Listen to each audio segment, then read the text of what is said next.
Hi. Hello. ఎలా ఉన్నారు? నేనైతే చాలా బాగున్నానండి. ఈరోజైతే నేను చాలా హ్యాపీగా ఉన్నాను. ఎందుకంటే ఈరోజు మా డాడీ వచ్చారు. మామూలుగా చాలా రోజుల తర్వాత వచ్చారు.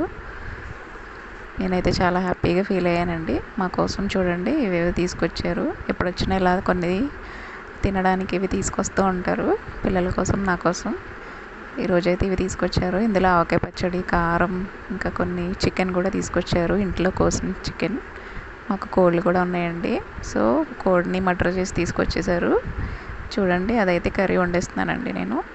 ఫుడ్ పెడతానంటే వద్దంటారు, ఎప్పుడు వచ్చినా తినరు. అయితే ఈసారి తినే వెళ్ళాలని చెప్పాను. ఫస్ట్ అయితే దాన్ని మ్యారినేట్ చేసి పెట్టుకుని కుక్కర్లో పెట్టి ఒక 8 విజిల్స్ వచ్చే వరకు ఉడికించేసానండి.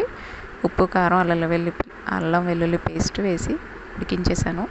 తర్వాత విడిగా వేరే ప్యాన్లో ఉల్లిపాయలు, పచ్చిమిరపకాయలు, టమాటో ఫ్రై చేశానండి గోల్డెన్ బ్రౌన్ వచ్చే వరకు. ఇలా అయితే సింపుల్గా అయిపోతుందండి.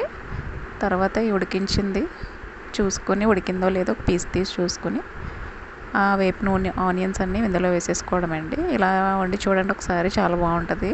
మామూలు చికెన్ అయినా కూడా రాస్ అయితే కూడా ఇలా వండుకుంటే చాలా బాగుంటుంది. ఈలోపు మా డాడీ కొనికేసారు. నేనైతే ఆనియన్స్ కూడా ఇందులో వేసేసాను. చూడండి కర్రీ అయితే చాలా టేస్టీగా ఉందండి.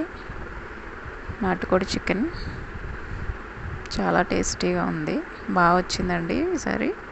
ఎలా అయినా ఈసారి డాడీ తిని వెళ్ళాలని చెప్పానండి, అందుకని వెంటనే వండేసాను. ఆయన తీసుకొచ్చింది ఇది. కూర అయితే చాలా టేస్టీగా వచ్చింది. తిన్నారు, చాలా బాగుందన్నారు.